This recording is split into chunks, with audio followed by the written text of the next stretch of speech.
देखो लास्ट हमने क्या है डाल्टन एटॉमिक थ्योरी के बारे में पढ़ लिया था कि डाल्टन एटॉमिक थ्योरी क्या कहती है हमें, ठीक है, कि डाल्टन एटॉमिक थ्योरी ने मतलब कि जो लॉज ऑफ थे हमने जो सारे पढ़े थे ना, लॉज ऑफ केमिकल कॉम्बिनेशन, उनको एक्सप्लेन किया था उसने, मतलब एक्सपेरिमेंटल लॉ थे, इसने क्या है थ्योरेटिकली एक्सप्लेनेशन दी थी। हालांकि मैंने तुम्हें बताया कि ये थ्योरी बहुत हद तक फेल भी हो गई थी आगे जाके, ठीक है, वो फेल हो गई थी। तो अब देखो, तो ये चीज हो गई थी। अब हम क्या है, डाल्टन हमने लॉज वगैरह पढ़ लिए, आज हम क्या है थोड़ा सा आगे चलेंगे जहां पे हम बात करेंगे मासेस की, ठीक है, मासेस की हम बात करने वाले हैं, जहां पे हम क्या है एटॉमिक मास के बारे में बात करेंगे, ठीक है, मॉलिक्यूलर मास के बारे में बात करेंगे और फॉर्मूला मास की बात करेंगे। सब देखेंगे क्या होते हैं क्या नहीं होते हैं और कैसे कैसे आते हैं ये, ठीक है। चलो देखो, सबसे पहले हम एटॉमिक मास की बात करते हैं। जो हमारा एटॉमिक मास रहता है, ठीक है, वो क्या होता है बेसिकली, अगर हम एटॉमिक मास की बात करें तो वो क्या होता है हमारा, ये क्या कहलाता है, मास ऑफ एन एटम, ठीक है। एक एटम का कितना मास होता है वो क्या होता है, हमारा एटॉमिक मास होता है। अब मुझे एक चीज बताओ, जैसे एटॉमिक मास की हम बात कर रहे हैं, एक एटम का मास होता है, क्या एक एटम के मास को स्टडी करना मतलब फाइंड आउट करना इजी होता है या मुश्किल होगा हमारे लिए? अगर मैं तुमको बोल दूं कि तुम्हें एक एटम का मास फाइंड करना है, तो क्या वो मुश्किल है या इजी होगा? वो तुम्हें क्या है, मुश्किल लगेगा, इजी नहीं होगा बेटा, इजी नहीं होगा, बताता हूँ मुश्किल क्यों होगा, डिफिकल्ट क्यों होगा वो बताता हूँ मैं तुम्हें। देखो तुम्हें खुद समझ में आ जाएगा कैसे। देखो जैसे हम क्या बोल रहे हैं कि एक एटम का मास फाइंड करना है, क्या एक एटम इतना बड़ा होता है कि उसका हम मास निकाल सके? एक एटम बहुत ही छोटा होता है। मतलब अगर मान लो मैंने ये स्क्रीन पे अगर तुम्हें दिखा दिया ना और ये एक पॉइंट रख दिया, ये पॉइंट जितना क्या है एक एटम होता है। एटम बहुत ही स्मॉल साइज का होता है, तो इसलिए इतने स्मॉल साइज का किसी का मास फाइंड करना हमारे पास इंस्ट्रूमेंट ही नहीं होते हैं।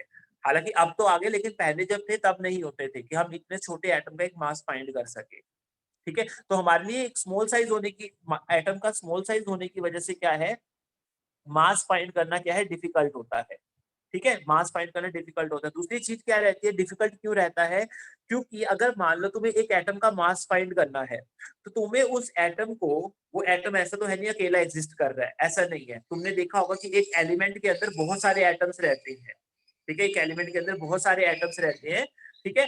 तो हम क्या कह रहे हैं, अगर हमें एक एटम का मास फाइंड करना है तो हमें क्या करना होता है, उस एटम को आइसोलेट करना होता है। अगर एक एटम का मास फाइंड करना है, जैसे ऐसे समझ लो कि तुम मान लो भीड़ में खड़े हो, ठीक है, तुम्हें भीड़ में खड़े हो, तुम्हें क्या है साइड में लोग क्या है पकड़ के खड़े हुए हैं, ठीक है।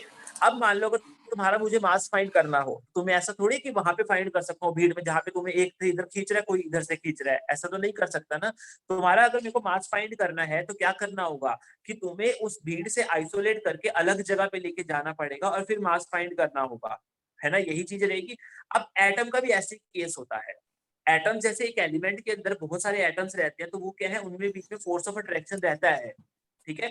वो फोर्स ऑफ अट्रैक्शन की वजह से एक एटम का क्या है, एप्रोप्रिएट जो एक्चुअल मास होता है वो फाइंड करना मुश्किल हो जाता है, तो हमें उसको आइसोलेट करना पड़ता है अगर उसका मास फाइंड करना है, ठीक है। और उसको आइसोलेट करना थोड़ा डिफिकल्ट होता है, ठीक है, उसको आइसोलेट करना डिफिकल्ट होता है। तो जिस वजह से हम क्या है, ठीक है, हम एक एटम का मास फाइंड करना हमारे लिए क्या है, मुश्किल हो जाता है कि हम एक एटम का मास क्या है इजिली फाइंड नहीं कर सकते, ठीक है, ये चीज रहती है। अब देखो, चलो अगर हमने मान लो जैसे अगर हम किसी का मास फाइंड नहीं कर सकते एटम का, तो अब इस केस में हम एटम का मास कैसे निकालें, ठीक है। तो देखो, जहां पे जो जब स्टार्टिंग में हमने एटम्स मॉलिक्यूल्स के बारे में पढ़ा तो हमने ये देखा कि एटम का मास फाइंड करना मुश्किल है, ठीक है। तो हमने वहां पे एक ऐसा कंसेप्ट लेके आए जो कि क्या है, रिलेटिव एटॉमिक मास का कंसेप्ट होता है, ठीक है। वहां पे हमने क्या है, एक रिलेटिव एटॉमिक मास का कंसेप्ट लेके आए। अब ये रिलेटिव एटॉमिक मास क्या होता है इसको देखते हैं जरा हम। मैं क्या बोल रहा हूँ, रिलेटिव एटॉमिक मास मतलब एटॉमिक मास निकालना किसी के रिलेटिव में, ठीक है, किसी की रिस्पेक्ट में। मतलब एग्जांपल लेता हूँ, उससे क्लियर हो जाएगा, ठीक है, उससे तुम्हें क्लियर हो जाएगा। जैसे मान लो तुम किसी शॉप पे जाते हो, फ्रूट सेलर की शॉप पे जाते हो, ठीक है, जो फ्रूट बेच रहा हो, ठीक है, उसके पास क्या है, वेइंग करने के लिए कोई चीज नहीं है, ठीक है। उसके वेइंग ब्लॉक होते हैं ना उसके पास, जिससे वो एक तरफ वेइंग पैन होता है, उसमें एक वेइंग वो रखता है ब्लॉक, दूसरे में फ्रूट रखता है, फिर मेजर करता है कितना आया कितना नहीं, है ना।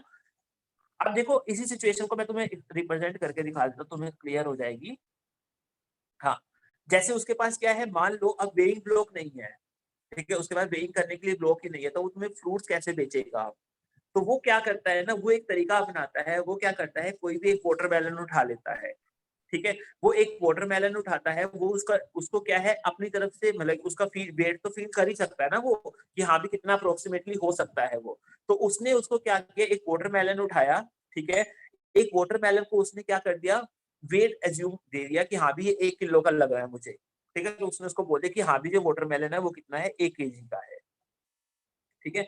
अब वो क्या कर रहा है, अब वो क्या कर रहा है बेसिकली इस वेट के हिसाब से क्या कर रहा है, वो बाकी फ्रूट्स को मेजर कर रहा है। उसने क्या कर दिया, एक साइड क्या कर दिया, ये वाटरमेलन रख दिया, ठीक है, एक साइड ये वाटरमेलन रख दिया 1 केजी का, और उसके हिसाब से वो तुम्हें क्या दे रहा है, बाकी फ्रूट्स क्या है मेजर करके दे रहा है। जैसे मान लो तुम्हें एप्पल लेने हो तो उसने 2 एप्पल रखे, अच्छा उसने कहा कि बैलेंस हो गया, तो इन 2 एप्पल का वेट कितना हो जाएगा, 1 केजी हो जाएगा, ठीक है। अब उसने मान लो 3 मैंगो रख दिए, तो ये 3 मैंगो का वेट कितना हो गया, 1 केजी हो गया, ये चीज हो गई, ठीक है। तो मतलब उसने क्या किया, उसने तुम्हारे फ्रूट का मेजर जो लिया, वेट मेजर किया उसने, जो किसके रिस्पेक्ट में किया, वाटरमेलन के रिस्पेक्ट में, जिसको उसने अपनी तरफ से फील करके जस्ट जस्ट फील करके ये बोल दिया कि हाँ भी अप्रोक्सीमेटली 1 केजी का है। तो तुम्हारा जो वेट निकल रहा है फ्रूट्स का, वो क्या है, किसी के रिस्पेक्ट में निकल रहा है, ठीक है, किसी के रिस्पेक्ट में निकल रहा है, ऐसा नहीं कि उसका एब्सोल्यूट मास निकाल रहे हो तुम, ठीक है, किसी के रिस्पेक्ट में। एक एग्जांपल और देख सकते हो तुम, जैसे मान लो तुम्हारे घर में तुम मेंबर्स की हाइट मेजर करते हो, ठीक है, तुम क्या बोलते हो कि हम्म। तुम क्या बोल रहे हो बेसिकली, बिल्कुल भी। कि क्या बोल रहे हो कि हाँ भी इसकी हाइट जो है, जैसे मैं मतलब तुम्हारे घर में 5 मेंबर्स है, तुम्हारी हाइट के रिस्पेक्ट हम्म। में सबकी हाइट देख रहे हैं हम, ठीक है। जैसे क्या बोल रहे हो कि अच्छा ये मेरे से, मेरा भाई जो है मेरे से छोटा है, थोड़ा सा छोटा है, एक मेरे से ज्यादा बड़ा है, ठीक है, एक मेरे से हाइट में ज्यादा बड़ा है, अच्छा एक जो है मेरे से हाइट में 1/4 है मेरी हाइट का, एक मेरा क्या है हाफ है हाइट का, एक 1/3 है, ठीक है, ऐसे। तो वो क्या कर रहे हो तुम अपने रिस्पेक्ट में उनकी हाइट बता रहे हो, तुम उनकी एक्चुअल हाइट नहीं बता रहे हो कितनी है एक्चुअल हाइट, तुम सिर्फ इतना बता रहे हो रिस्पेक्ट में कि अच्छा ये मेरे से 1/3 है, ये मेरे से 1/2 है, और ये मेरे से क्या है 1/4 है, ये चीज कर रहे हो तुम, ठीक है। तो इसका मतलब क्या हो गया कि तुमने जो हाइट बताई वो क्या है, रिलेटिवली बताई, तुमने अपने रिस्पेक्ट में बताई, तुमने उनकी एक्चुअल हाइट नहीं बताई कितने हैं कितने नहीं है, ठीक है। तुमने सिर्फ क्या किया, अपनी हाइट के रिस्पेक्ट में अब उसकी हाइट बता दी, ये चीज हो गई, ठीक है, ये चीज हो गई। तो ऐसे ही हम एटॉमिक मास के केस में क्या करते हैं, रिलेटिव एटॉमिक मास निकालते हैं, जहां पे हम क्या है एक स्टैंडर्ड चूज कर लेते हैं, ठीक है, हम एक स्टैंडर्ड चूज कर लेते हैं, उसके रिस्पेक्ट में बाकी सबका क्या है मास देखते हैं हम, ठीक है, उसके रिस्पेक्ट में मास देखते हैं। अच्छा, जो हम स्टैंडर्ड चूज करते हैं, जैसे तो स्टैंडर्ड का कहने का मतलब क्या है, जैसे कि फ्रूट जब हम खरीदने गए थे तो हमने एक स्टैंडर्ड चूज किया था, वो क्या था, वाटरमेलन था, ठीक है। हमने जब तुम्हारी हाइट के, तुम्हारे घर में जब हाइट का जो स्टैंडर्ड दिया, मतलब कि रेफरेंस दिया, वो क्या थे, तुम थे, ठीक है, तुम्हारी हाइट के रेफरेंस के हिसाब से, तो वो एक स्टैंडर्ड या एक रेफरेंस हमने चूज कर लिया एटॉमिक मास भी फाइंड करने के लिए, ठीक है। अब जो स्टैंडर्ड चूज किया जाता है एटॉमिक मास फाइंड करने के लिए, वो स्टैंडर्ड क्या होता है, वो एक एटम होता है, इसका कार्बन 12 आइसोटोप का, ठीक है, कार्बन 12 आइसोटोप का एक स्टैंडर्ड होता है, ठीक है। आइसोटोप्स पता होंगे तुमको, आइसोटोप्स क्या होते हैं, जिनका same having atomic same atomic number number, and different atomic mass. हाँ वेरी गुड, जिनका having same atomic number but different mass number, ठीक है, ये चीज रहती है, बट डिफरेंट क्या हो जाता है, जिनका मास नंबर हो जाता है, ठीक है।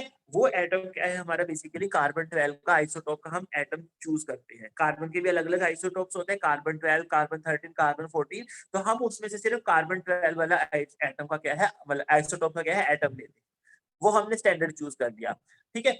अब हम क्या करते हैं, इसके रिस्पेक्ट में सारे एटम्स का मासेस निकालते हैं, ठीक है, हम इसके रिस्पेक्ट में सारा, अब मैंने क्या किया था, जैसे वाटरमेलन को चूज किया था, याद है फ्रूट, जब हम फ्रूट खरीदने गए थे, तो वाटरमेलन को चूज किया था मैंने।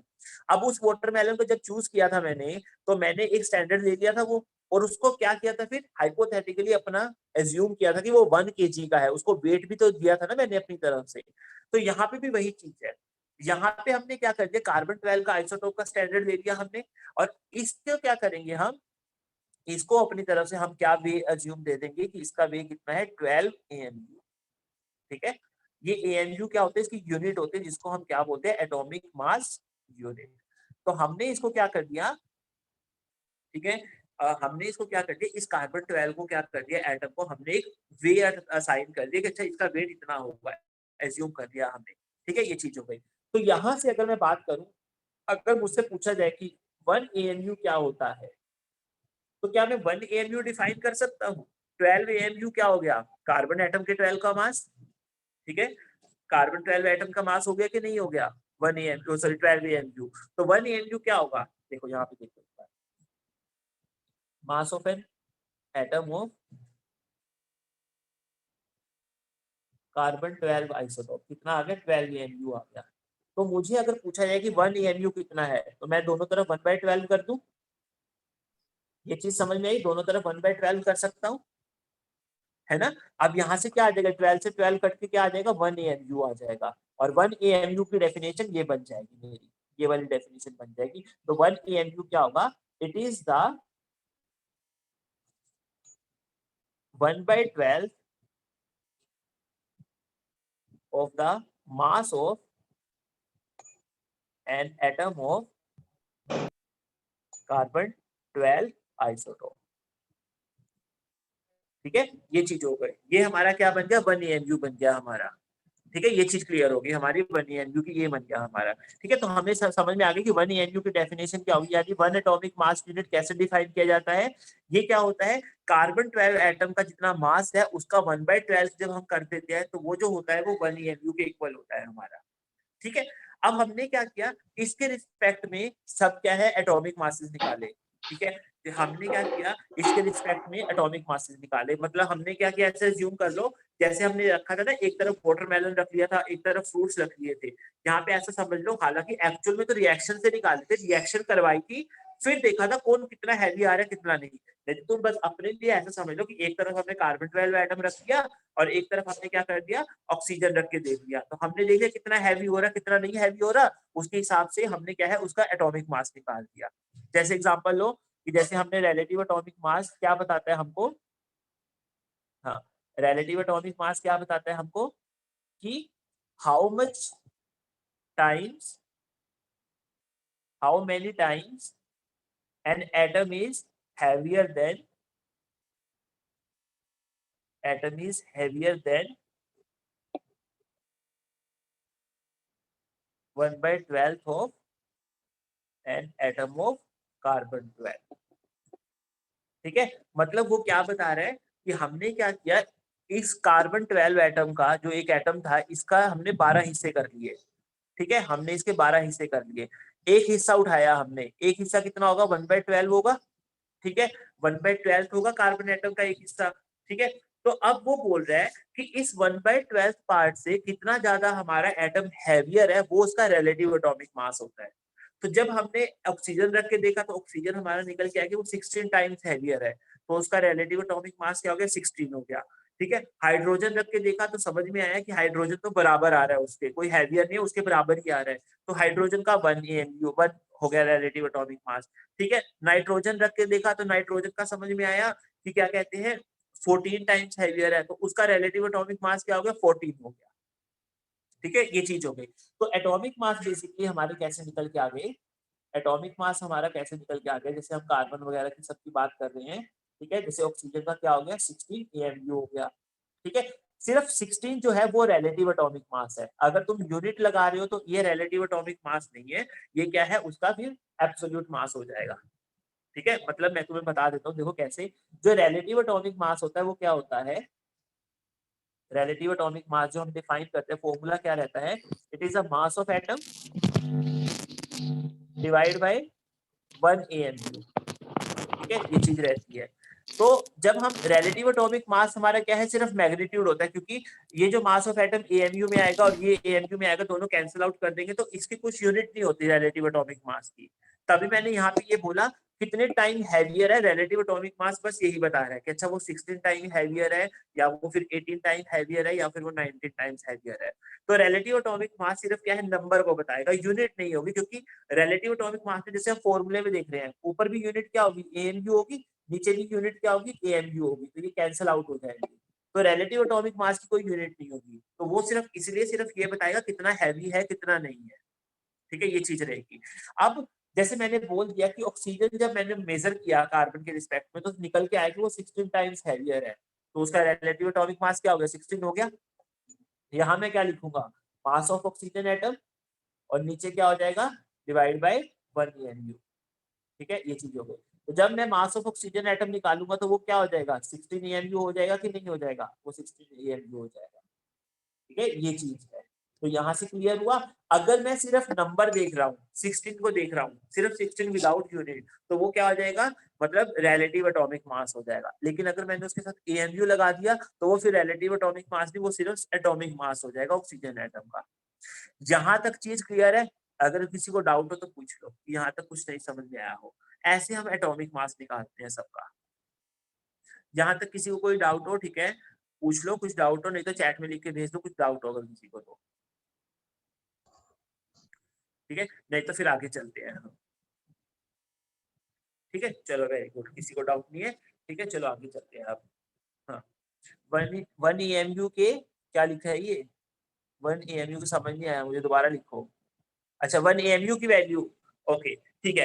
देखो 1 AMU की जो वैल्यू रहती है उसको अभी देखो हम क्या करते हैं, ग्राम वगैरह में भी करते हैं। ठीक है, मासिस को ग्राम वगैरह में देखते हैं। तो जो 1 AMU होता है वो कितना होता है, बेसिकली अगर हम बात करें तो ये 1.66 इंटू 10⁻⁻24 ग्राम, ग्राम में होती है। ठीक है, ये चीज ध्यान रखना, 1.66 इंटू 10⁻⁻24 ग्राम होती है। ठीक है, ये AMU की वैल्यू कहाँ से आई है, ये एक बार हम जब मोल कंसेप्ट पढ़ लेंगे ना, तब हमें पता चलेगा ये कहाँ से आई है। ठीक है, नहीं तो मैं तुम्हें थोड़ा सा आइडिया चलो अभी दे देता हूँ। देखो एक्चुअली में क्या हुआ ना, एक्चुअल में ये हुआ कि जब हमने ये रिलेटिव एटॉमिक मास का कंसेप्ट देखा था, तब हमारे लिए एक एटम के मास को फाइंड करना मुश्किल था। तब तो हम AMU में ही बात करते थे। लेकिन आजकल क्या है, हमारे पास सोफिस्टिकेटेड टेक्निक्स आ गई है, जैसे कि मास स्पेक्ट्रोफोटोमीटर हो गया। ठीक है, मास स्पेक्ट्रोफोटोमीटर आ चुका है, जिसमें हम क्या है, एक एटम का मास फाइंड कर सकते हैं। तो जब हमने कार्बन का मास फाइंड करके देखा, ठीक है, कार्बन का मास फाइंड करके देखा, वो ग्राम में आया। ठीक है, वो ग्राम में आया, और हमें AMU का पता ही था, 12 AMU। तो हमने क्या कर दिया, उसको क्या कर दिया बेसिकली, कि ग्राम और AMU का वहां से रिलेशन निकाल लिया। ठीक है, ये चीज क्लियर हुई या नहीं हुई। जैसे एग्जांपल ले लो, मैंने हाइड्रोजन का मास क्या बोला, कि हाइड्रोजन क्या है, उसका मास 1 AMU होता है। ठीक है, ये चीज हो गई, 1 AMU होता है। और मैंने जब हाइड्रोजन का मास, मास स्पेक्ट्रोफोटोमीटर एक इंस्ट्रूमेंट होता है, मास स्पेक्ट्रोफोटोमीटर, उससे मेजर किया तो कितना निकल के आया, 1.66 इंटू 10⁻⁻24 ग्राम निकल के आया। तो क्या मैं ये बोल सकता हूँ कि 1 AMU किसके इक्वल हुआ होगा, 1.66 इंटू 10⁻⁻24 ग्राम। तो ऐसे निकल के आई हमारी AMU और ग्राम की वैल्यू। ठीक है, ये चीज हो गई। हाँ, ये चीज हो जाएगी, मास ऑफ ऑक्सीजन एटम क्या होगा, 16 AMU हो जाएगा। हाँ सही है। ठीक है, चलो अब आगे चलते हैं हम। ये हमारा एटॉमिक मास की बात हो गई। ठीक है, चलो अब हम एक चीज डिफाइन करते हैं, वो क्या है, एवरेज एटॉमिक मास। ठीक है, एवरेज एटॉमिक मास की बात करते हैं हम।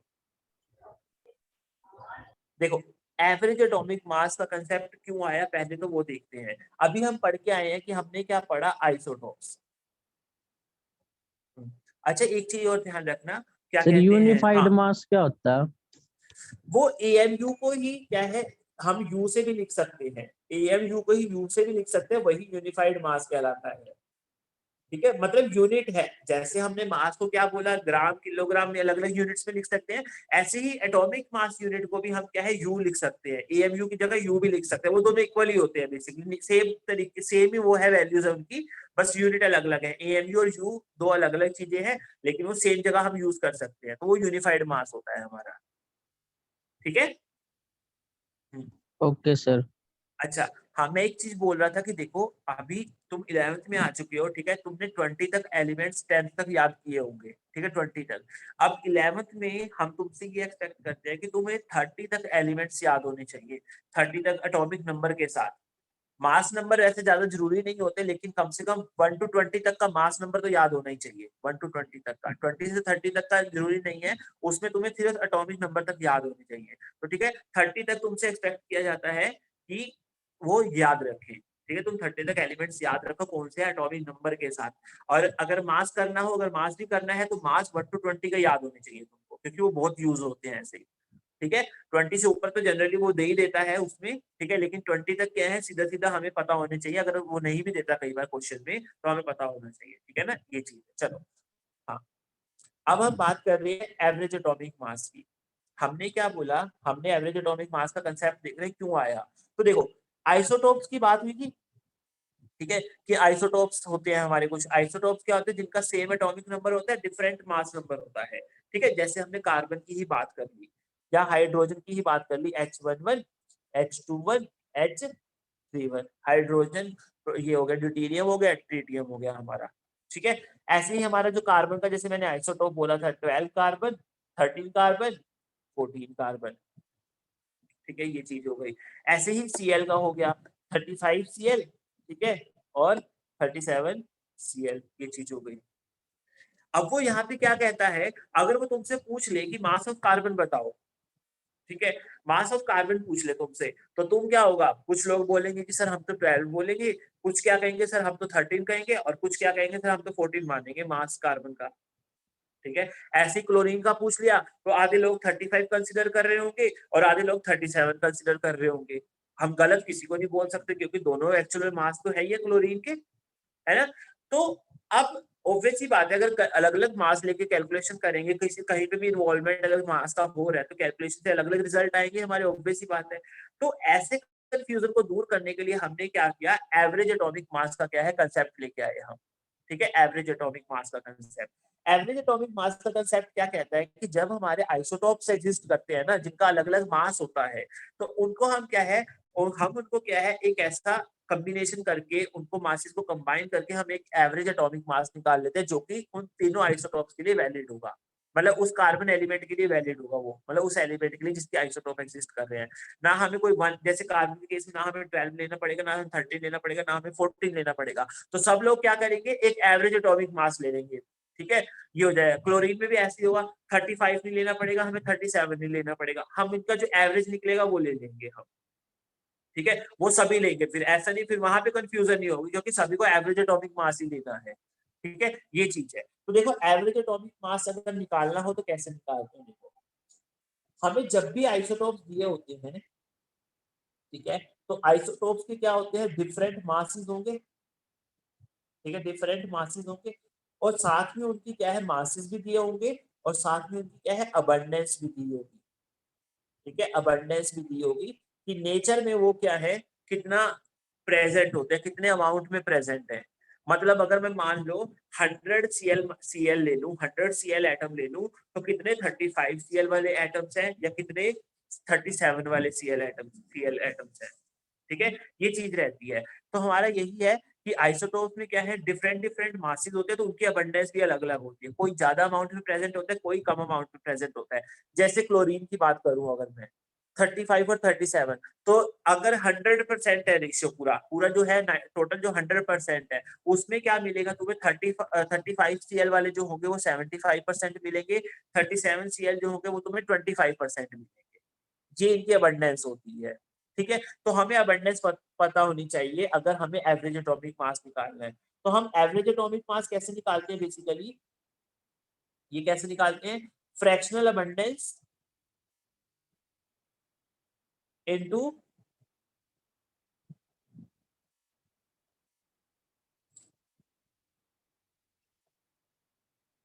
Fractional abundance into atomic mass of ith isotope, ठीक है, ये चीज हो गई। वो क्या कहना चाह रहा है, वो इससे ये फॉर्मूले से ये बोलना चाह रहा है कि तुम्हें क्या करना है, एवरेज एटॉमिक मास निकालने के लिए क्या करना है, आइसोटोप्स में डिफरेंशिएट कैसे करेंगे, रुको अभी देखते हैं, अभी एक मिनट रुको। हाँ, एवरेज एटॉमिक मास कैसे निकालना है तुमको, वो क्या बोल रहे हैं कि फ्रैक्शनल अबंडेंस उनकी लो, उसको मल्टीप्लाई कर दो उनके एटॉमिक मास से, ठीक है। हर एक आइसोटोप्स का फ्रैक्शनल अबंडेंस को मल्टीप्लाई कर दो उसके एटॉमिक मास से, और फिर सबको ऐड ऑन कर दो, तो वो क्या दे देगा हमें, एवरेज एटॉमिक मास दे देगा। जैसे कि एग्जांपल लेते हैं, अगर क्लोरीन की बात करूं, मुझे पता है ये कितने में होता है, 75% होता है, ये कितना होता है, 25% होता है, ठीक है, ये चीज रहती है। तो अगर मुझे मान लो एवरेज एटॉमिक तो मास निकालना फ्रैक्शनल है क्लोरीन, एम्बुलेंस कैसे निकाल ले? फ्रैक्शनल अबंडेंस बता रहा हूँ, मैं बता रहा हूँ, सुनो तो सही। हाँ, जैसे एवरेज एटॉमिक मास निकालना है, ठीक है, एवरेज एटॉमिक मास निकालना है, देखो, तो अब देखो, जैसे हमें पता है कि दो आइसोटोप एग्जिस्ट कर रहे हैं इसमें, तो पहले आइसोटोप को उठाते हैं, उसका मास कितना है, 35 है, ठीक है, पहले आइसोटोप को उठाया उसका मास 35 है, उसकी अबंडेंस कितनी है, 75% है, फ्रैक्शन क्या हो जाएगा, फ्रैक्शन परसेंटेज को डिवाइड बाय 100 कर दो, तो वो फ्रैक्शनल अबंडेंस तो आ गई, ये चीज हो गई। प्लस फिर समेशन लगा रखा है ना, तो सारे आइसोटोप्स को ऐड करना है बाद में, इसलिए समेशन लगाया है मैंने, ये समेशन साइन होता है ऐड करने का। तो अभी फर्स्ट आइसोटोप लिया, अब दूसरा आइसोटोप अगर उठाता हूं मैं, तो दूसरे आइसोटोप का एटॉमिक मास कितना है, 37 है, उसको मल्टीप्लाई कर दो उसकी अबंडेंस से, अबंडेंस कितनी है 25%, परसेंटेज में नहीं रखनी, इसको फ्रैक्शन में बदलना है, यानी इसको डिवाइड बाय 100 कर दो, ये चीज आ जाएगी। और जो यहाँ से निकल के आएगा ओवरऑल आंसर, वही उसका क्या हो जाएगा, एवरेज एटॉमिक मास हो जाएगा। इसी वजह से जो Cl का मास होता है वो कितना होता है, 35.5 होता है, ठीक है, 35.5 होता है, ठीक है, ये यू में आ जाएगा, वैसे यू या फिर AMU किसी में भी लिख सकते हो, ठीक है, ये चीज हो गई, क्लियर है ये अब, ठीक है। तो ऐसे हम क्या करते हैं, एवरेज एटॉमिक मास निकालते हैं, ठीक है। तुम्हें हमेशा जनरली परसेंटेज अबंडेंस दिया होता है, तुम्हें बस डिवाइड बाय 100 करना है, वो फ्रैक्शनल अबंडेंस बन जाता है, ठीक है ना, ये चीज हो जाएगी हमारी। चले आगे, तो ये हमारा एवरेज एटॉमिक मास का भी कंसेप्ट हो गया, ठीक है। चलो अब हम बात करते हैं मॉलिक्यूलर मास की, ठीक है। अगर अब हम बात करें मॉलिक्यूलर मास की, तो ऑब्वियस ही बात है, नाम से समझ में आ रहा है, नाम से ही क्या समझ में आ रहा है, हाँ परसेंटेज गिवन होगी तुम्हें उसमें, ठीक है। ये जो अबंडेंस में परसेंटेज गिवन होगी, तुम्हें याद वगैरह कुछ नहीं रखना है, तुम्हें एटॉमिक मास भी गिवन होगा, आइसोटॉप्स बना के दिए होंगे, ठीक है, तुम्हें परसेंटेज अबंडेंस भी गिवन होगी, तुम्हें सिर्फ कैलकुलेट करना है उसका फॉर्मूला, ठीक है। ये जो मतलब फॉर्मूला क्या है, sorry average atomic mass calculate करना है तुमको, ठीक है, ये चीज होगी। सर चलो अगर एटॉमिक मास कार्बन का निकाल ले तो इसमें से, इसमें से निकालोगे तो 12 ही आता है उसका, उसका तुम जब देखोगे एवरेज निकालोगे ना, एवरेज एटॉमिक मास, तो वो 12 अराउंड ही आता है, इसलिए हम 12 ही लेते हैं उसमें, तभी हम कार्बन में बार बार 12 भी बोलते हैं, ठीक है, ये चीज ओके है। सर। हाँ, क्योंकि अबंडेंस पे भी तो डिपेंड करता है ना, अब इसकी अबंडेंस क्या है, 0 के बराबर होती है, बहुत ही कम मिलता है, 14C, 13C तुम्हें 1% मिलता है, 98% तुम्हें 12 कार्बन ही मिलेगा, तो जिसकी अबंडेंस ज्यादा है उसका मास कॉन्ट्रीब्यूशन भी तो फिर ज्यादा होगा ना। किसमें मोलर मास मल्टीप्लाई नहीं किया बेटा,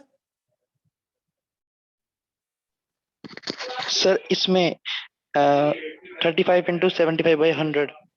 हाँ सर आपने इसमें एटॉमिक मास इंटू नहीं किया। ये एटॉमिक मास ही तो है बेटा, ये 35, ये 35 कहाँ से आया, एटॉमिक मास तो है, देखो 35 Cl था, ओके सर। ऐसे ही 37 जो है, ये 37 Cl था ना, इसका एटॉमिक मास तो मल्टीप्लाई किया मैंने ये, हाँ ओके सर। हाँ। चलो मोलिकुलर मास की बात करते हैं, मोलिकुलर मास क्या रहता है हमारा, तो देखो नाम से पता चल रहा है मोलिकुलर मास क्या होता है, it is a mass of one sir molecule. ऐसे कैसे पता चलेगा भाई ये 75% है 25% है? ये तुम्हें क्वेश्चन में दिया होगा, इसकी तुम टेंशन मत लो, ये तुम्हें क्वेश्चन में प्रोवाइडेड होगा कि हाँ भी इसका इतना परसेंटेज है, इसका इतना तुम्हें याद नहीं रखनी है कोई चीज, ठीक है, ये चीज है। चलो देखो मोलिकुलर मास की बात कर रहे हैं हम, मोलिकुलर मास क्या कहलाता है, देखो मोलिकुलर मास हम बोल रहे हैं मास ऑफ वन मॉलिक्यूल, नाम से पता चल रहा है एक मॉलिक्यूल का मास। अच्छा मॉलिक्यूल क्या होता है, अगर मैं मॉलिक्यूल की बात करूं तो मॉलिक्यूल क्या होता है, ये ग्रुप ऑफ एटम से मिलकर बनता है एक मॉलिक्यूल, ठीक है, ग्रुप ऑफ एटम्स क्या होते हैं, मॉलिक्यूल कहलाता है, ठीक है, ग्रुप ऑफ एटम्स क्या है हमारा, एक मॉलिक्यूल कहलाता है, ठीक है, ये चीज हो गई। तो अब मॉलिक्यूलर मास क्या होगा, मॉलिक्यूल का मास, मॉलिक्यूल के अंदर क्या है, एटम है, ठीक है, मॉलिक्यूल के अंदर क्या है, एटम्स है हमारे, ठीक है। तो मॉलिक्यूलर मास को अगर हमें फाइंड करना हो किसी का भी, तो मॉलिक्यूलर मास हम कैसे निकालेंगे, हम मॉलिक्यूलर मास कैसे निकालेंगे, basically it is the sum of atomic masses of of each the element, elements. ठीक है, हर एक एलिमेंट का, ठीक है, हर एक एलिमेंट का जो मॉलिक्यूल के अंदर प्रेजेंट है, या हर एक एटम जो मॉलिक्यूल के अंदर प्रेजेंट है, उसका एटॉमिक मास निकालो और उनको ऐड कर दो, ठीक है, वो क्या दे देगा मेरे को, मॉलिक्यूलर मास दे देगा। जैसे अगर मैं बात करूं H2O की, ठीक है, H2O एक मॉलिक्यूल है, मुझे पता चल रहा है ग्रुप ऑफ एटम्स है, तो इसमें अगर मेरे को मॉलिक्यूलर मास फाइंड करना हो, तो मैं क्या करूंगा, मॉलिक्यूलर मास क्या कैसे फाइंड करूंगा, हाइड्रोजन का मास लूंगा, उसको क्या करूंगा, 2 से मल्टीप्लाई कर दूंगा, क्योंकि यहाँ पे हाइड्रोजन के 2 एटम्स हैं, प्लस क्या कर दूंगा, mass of oxygen atom, atomic mass of oxygen atom. तो देखो हाइड्रोजन का एटॉमिक मास कितना होता है, 1 EMU होता है, ऑक्सीजन का मास कितना होता है, 16 EMU, तो टोटल जो मिलके आएगा वो क्या आ जाएगा, 18 EMU आ जाएगा, ठीक है, 18 EMU या फिर 80 यू भी लिख सकते, दोनों सेम चीज है, कोई दिक्कत नहीं है। ठीक है, ये चीज रहती है हमारी। ठीक है, ये हमारा क्या है, मोलिकुलर मास होता है। ठीक है, चलो ऐसे हम क्या है मोलिकुलर मास निकाल सकते हैं। अब हम बात करते हैं फॉर्मूला मास की। अच्छा, किसी ने ये पूछा कि सर परसेंटेज अबंडेंस मोलिकुलर का मास को ऑब्टेन कैसे करेंगे? मोलिकुलर मास, ऑब्टेन कैसे करेंगे इसको? अरे जैसे देखो ना, तुम्हें अगर किसी मोलिकुलर मास निकालना, तुम्हें वो मोलिक्यूल के फॉर्मूला तो पता ही होगा। उस मोलिक्यूल फॉर्मूले में क्या करो, जो भी एटम्स इन्वॉल्व हैं उनका वो कर लो, मास कर लो एड अप। अब मैंने यही तो बोला ना, तुम्हें 20 तक मासेस याद होने चाहिए। जैसे अगर मैंने मान लो तुम्हें CO2 दे दिया कि CO2 एक मोलिक्यूल है, इसका फॉर्मूला वो मोलिकुलर मास निकालो, तो मैंने यही बोला कि CO2 मतलब ये तुम्हें 20 तक एलिमेंट्स की याद होने चाहिए। ठीक है, 20 तक एलिमेंट के मासेस याद होने चाहिए। जैसे कार्बन का मास कितना होता है, 12 AMU होता है, ये तुम याद रखोगे। ठीक है, ऑक्सीजन का मास कितना होता है, 16 AMU होता है, लेकिन यहाँ पे 2 है तो 2 से मल्टीप्लाई कर देंगे तो ये कितना आ जाएगा, 44 AMU आ जाएगा। तो ये तुम्हें, ये क्या है, तुम्हें याद रखने पड़ेंगे 1 to 20 एलिमेंट्स तक का। ठीक है, 1 to 20 एलिमेंट्स तक का ये चीज हो जाएगी। ठीक है, और उसी में से ही जनरली यूज अप होते हैं ये हमारे। ठीक है, 20 एलिमेंट से जो कोई ऊपर होगा तो वो जनरली क्या करता है, दे देता है, क्योंकि वो एक्सपेक्ट करता है बच्चों को इतना नहीं याद होगा। ठीक है, लेकिन हाँ 20 तक वो ये एक्सपेक्ट करेगा तुमसे कि तुम्हें याद होंगे, वो तुम्हें देगा भी नहीं, बहुत कम देगा। ठीक है, तो ये चीज ध्यान रखना। चलो, ये हमारा मोलिकुलर मास का कंसेप्ट हो गया। अच्छा, एक बच्चे ने अभी डाउट पूछा है कि परसेंटेज अबंडेंस क्या होता है, मतलब तो परसेंटेज अबंडेंस यही है कि अगर टोटल, अगर मैं Cl के देखता हूँ, ठीक है, टोटल अगर मैं मान लो Cl उसके एटम्स को देखता हूँ, उसमें 35 Cl वाले एटम्स कितने हैं, उनका परसेंटेज कितना है, और 37 Cl वाले का परसेंटेज कितना है, वही परसेंटेज अबंडेंस होता है उसका। ठीक है, ये चीज रहती है। चलो, ठीक है, चलो अब हम बात करते हैं फॉर्मूला मास की, कि फॉर्मूला मास क्या होता है। देखो चलो, फॉर्मूला मास कुछ नहीं है, मोलिकुलर मास जैसा ही होता है, निकालते वैसे ही है, बस नाम अलग दिया गया है। क्यों नाम अलग दिया गया है, एक NaCl का एग्जांपल लेता हूँ, उससे क्लियर हो जाएगा। देखो NaCl है मेरा, NaCl क्या तुम बोलोगे एक मोलिक्यूल है? NaCl को तुम क्या एक मोलिक्यूल बोलोगे या नहीं बोलोगे?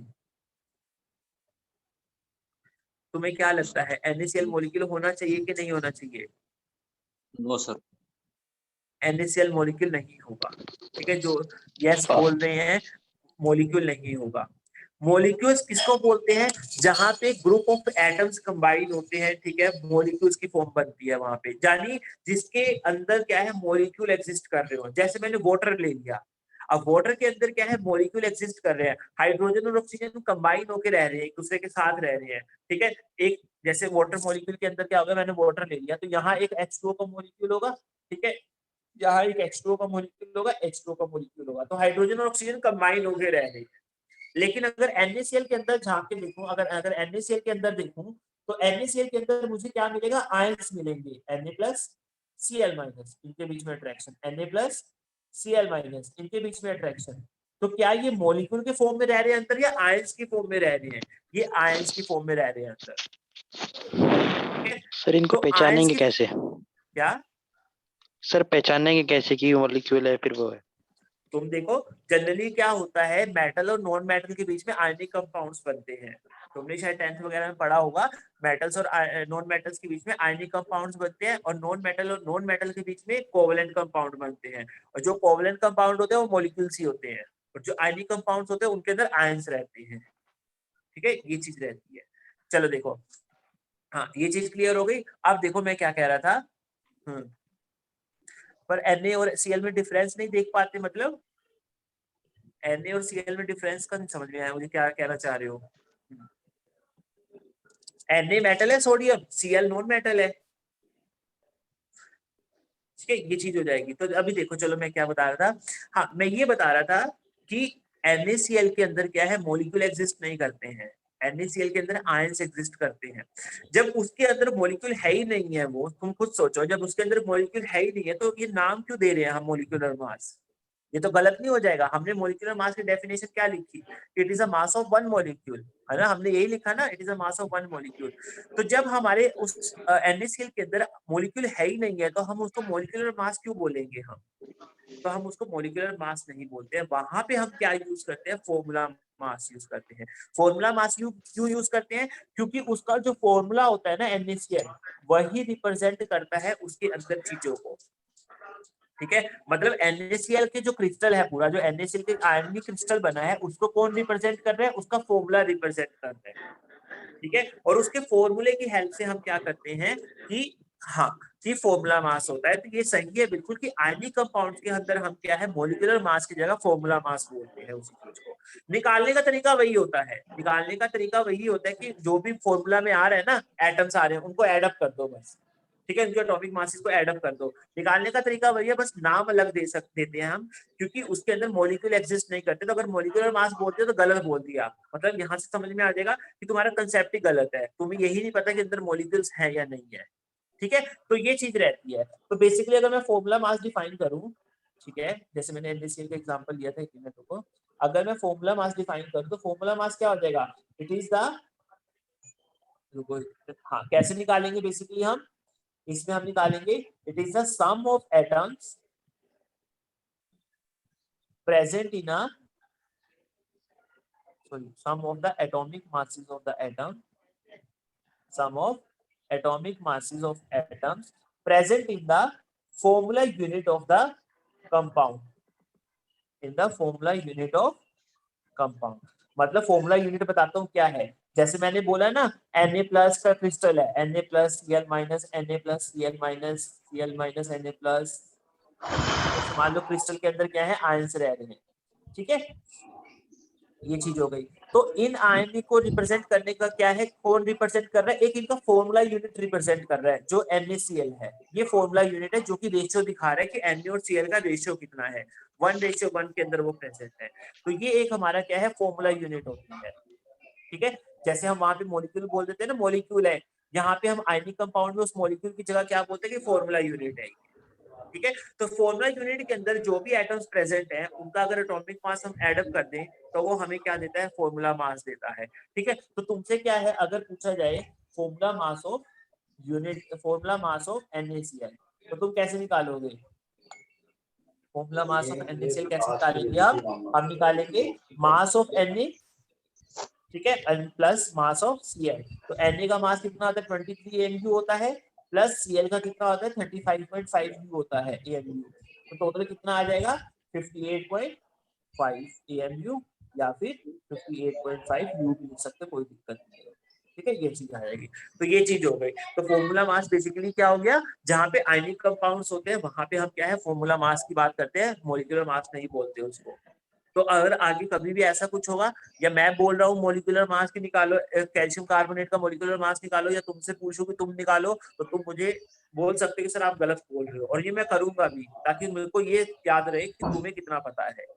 ठीक है, मुझे ये भी पता चल जाएगा कि तुमने कितना ध्यान से सुन रहे हो, और मैं अगर चीज कोई गलत बोल रहा हूँ तो तुम मुझे करेक्ट कर रहे हो या नहीं कर रहे हो। वहीं से पता चलेगा कि तुम्हें कितना समझ में आ रहा है कि फॉर्मूला मास और मॉलिक्यूलर मास कब यूज करना है, कब नहीं करना है। ठीक है ना, ठीक है, चलो, ये हमारे मासेस की बात हो गई। हमने यहाँ पे मास की बात कर ली कि एटॉमिक मास क्या होता है, एवरेज एटॉमिक मास क्या होता है, रिलेटिव एटॉमिक मास क्या होता है, ठीक है, मॉलिक्यूलर मास क्या होता है, फॉर्मूला मास क्या होता है, ये सब हमने डिस्कस कर लिया। हाँ, अब हम देखते हैं, अब हम देखते हैं कि देखो, अब हम पढ़ते हैं इस चैप्टर का सबसे इंपॉर्टेंट कंसेप्ट, जो कि क्या है, मोल कंसेप्ट। सर आपकी आवाज क्लियर नहीं आ रही। आवाज क्लियर नहीं आ रही बिल्कुल भी?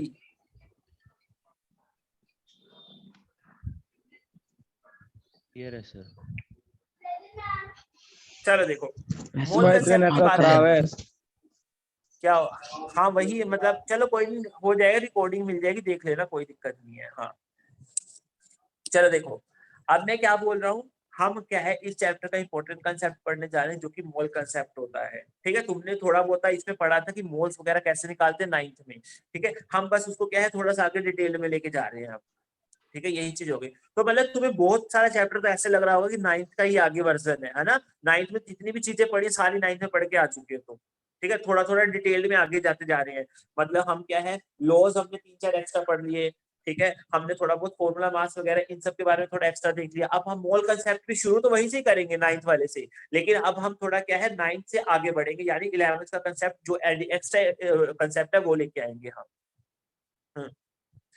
एएमयू को ग्राम से रिप्लेस अभी मैं तुम्हें बताऊंगा, तब तुम्हें समझ में आ जाएगा कब एएमयू को ग्राम से रिप्लेस करना है, कब नहीं करना है। ठीक है, ये किसी ने क्वेश्चन पूछा था, उसका आंसर दे रहा था मैं। चलो ठीक है, अब बाकी हम मोल कंसेप्ट स्टार्ट करते हैं। आप देखो, ठीक है, अभी ग्राम की बातें नहीं करते, एएमयू और ग्राम की बातें नहीं करते। अभी जब हम मोल कंसेप्ट पढ़ लेंगे ना, तो हमारे क्या हो जाएंगे, ग्राम की हम बातें करेंगे। ठीक है, ये चीज हो जाएगा। जैसे हमने अभी फॉर्मूला मास यूज किया था, हमने फॉर्मूला मास क्या बोला था कि आयनिक कंपाउंड्स के लिए होता है, ठीक है, वो भी एएमयू में निकाला था हमने। ठीक है, और हमारा जो मोलिकुलर मास होता है, मैंने बोला था वो कोवलेंट कंपाउंड्स के लिए होता है, वो भी एएमयू में निकला था हमारा। ठीक है, अभी हम इसको ग्राम में पढ़ेंगे, लेकिन उससे पहले हम पहले मोल कंसेप्ट पढ़ ले, फिर हम ग्राम पे चलेंगे इसको, तब हम पूरा डिटेल में करेंगे ग्राम में कैसे लिखते हैं, कब लिखना है, क्या करना है। ठीक है, चलो मोल कंसेप्ट स्टार्ट करते हैं। सबसे पहले एक चीज देखते हैं, ये मोल कंसेप्ट आया क्यों। ठीक है, मोल कंसेप्ट आया क्यों, देखो चलो। मोल कंसेप्ट की अगर बात करते हैं तो बताता हूँ मोल कंसेप्ट आता क्यों है। देखो, तुमने बहुत सारी यूनिट्स पढ़ी होंगी कि हम बहुत सारी डेली लाइफ में ऐसी चीजें यूज करते हैं जो बड़ी क्वांटिटी को छोटी क्वांटिटी में रिप्रेजेंट करता है, जैसे कि डजन हो गया, ठीक है, जैसे कि सेंचुरी हो गया। आपकी क्लियर नहीं आ रही। आवाज क्लियर नहीं आ रही? सबको क्लियर नहीं आ रही क्या? सर क्लियर है। सर नहीं आ रही सब बेटा वो क्लियर है सर।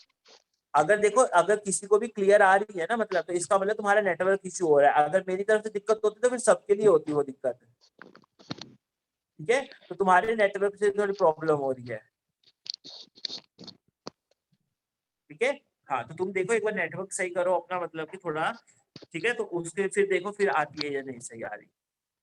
हाँ, चलो देखो, अब मैं क्या बोल रहा था, मोल कंसेप्ट की बात कर रहा था। ठीक है, मोल कंसेप्ट की बात कर रहा था।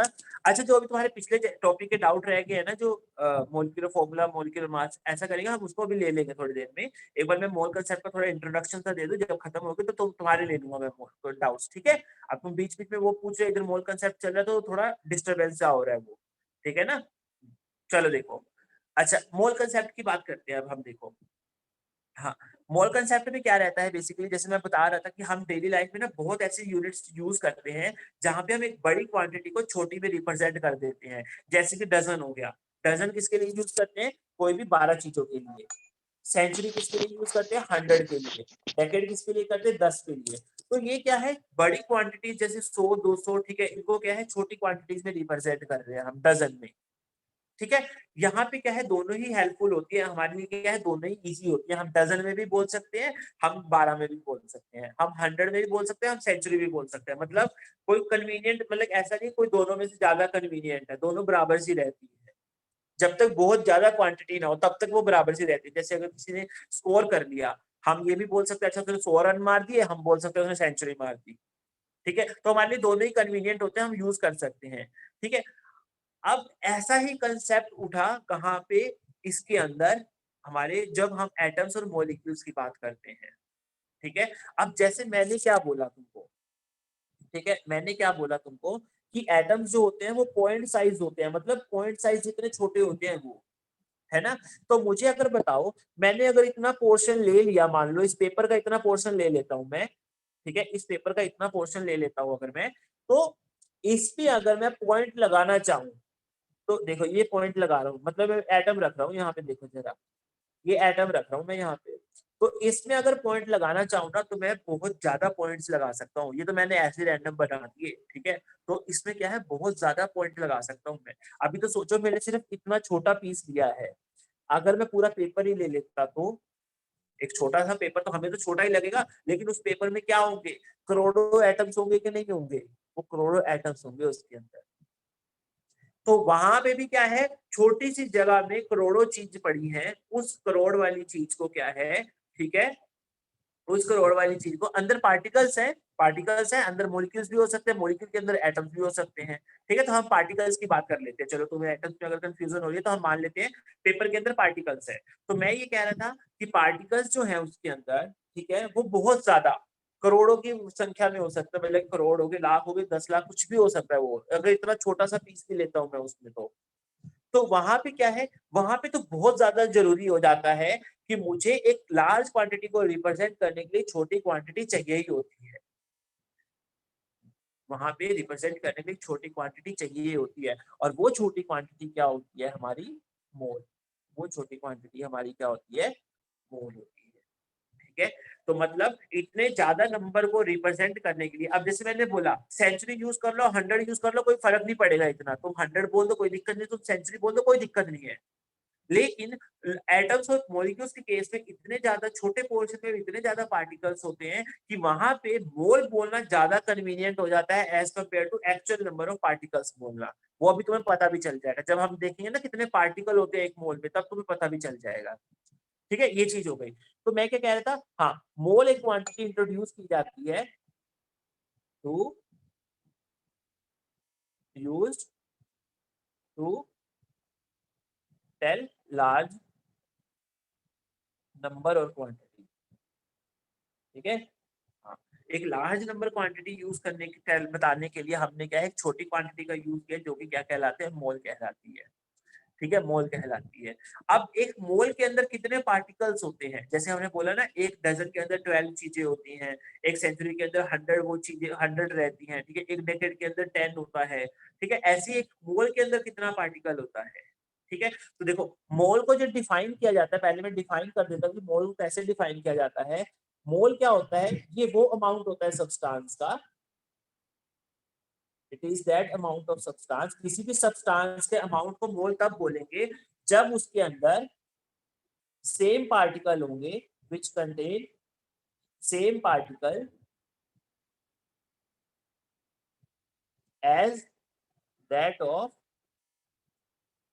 as that of present in 12 gram of carbon 12 isotope. ये क्या बोल रहा है, किसी भी अमाउंट, किसी भी सब्सटेंस के अमाउंट को 1 मोल तब बोलेंगे। ठीक है, किसी भी सब्सटेंस के अमाउंट को 1 मोल तब बोलेंगे जब उसके अंदर उतने ही पार्टिकल होंगे जितने कि 12 ग्राम कार्बन में होते हैं। ठीक है, और 12 ग्राम कार्बन में कितने होते हैं, बेसिकली जब मैंने फाइंड किया, ठीक है, मैंने जब 12 ग्राम फाइंड किया कि 12 ग्राम उसमें कितने पार्टिकल्स होते हैं, तो मुझे क्या निकल के सामने आया कि नंबर ऑफ पार्टिकल्स जो होते हैं 12 ग्राम में,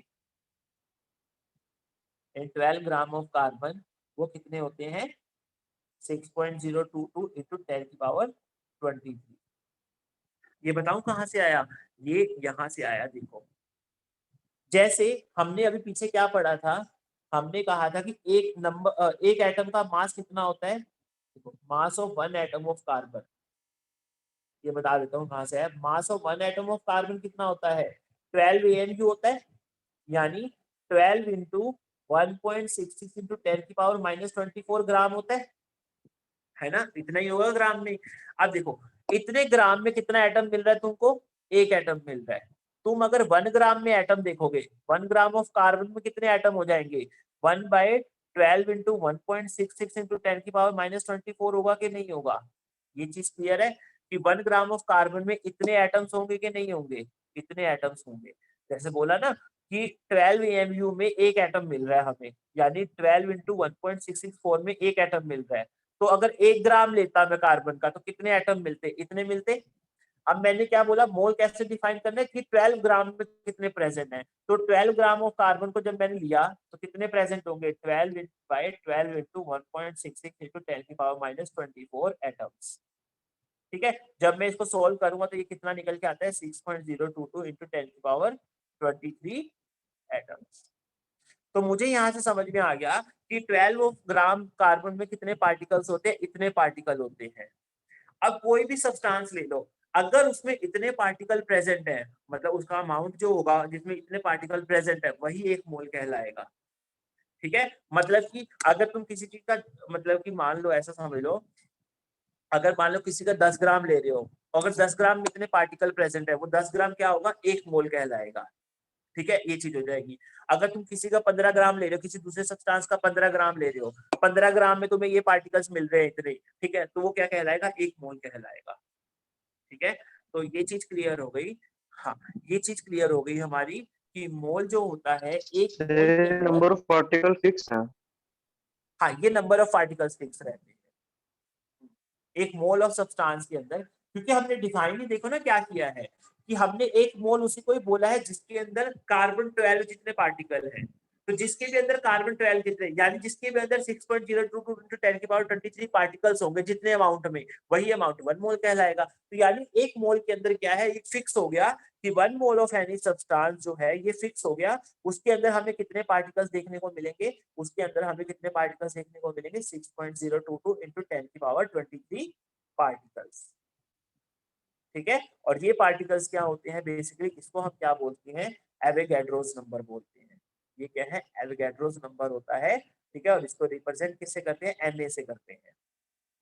अच्छा चलो, अब मैं बताता हूँ तुमको, अब मैं बताता हूँ कि तुम्हें डजन और 12 बोलने में इतना कन्वीनियंट नहीं, मतलब कि डिफरेंस नहीं दिख रहा होगा, सेंचुरी 100 बोलने में इतना डिफरेंस नहीं दिख रहा होगा जितना कि तुम्हें मोल और 6.022 × 10⁻23 पार्टिकल्स बोलने को मिल रहा है। ठीक है, देखो कैसे, मैंने तुम्हें कह दिया कि मैंने 5 मोल एक सब्सटेंस ले लिया। ठीक है, मैंने बोल दिया 5 मोल एक सब्सटेंस ले लिया। ठीक है, कितना इजी लग रहा है। अब मैं कहूँ इसको पार्टिकल के टर्म में बोल रहा हूँ, जैसे मैंने वहां बोल दिया ना, मैंने क्या किया, 5 डजन चीजें ले ली, तो मुझे पता है 12 पंजे 60 चीजें ली होंगी, मतलब मैंने 5 डजन पेंसिल ले ली और मैंने 60 पेंसिल ले ली, मुझे दोनों में कन्वीनियंट हो गया बोलना।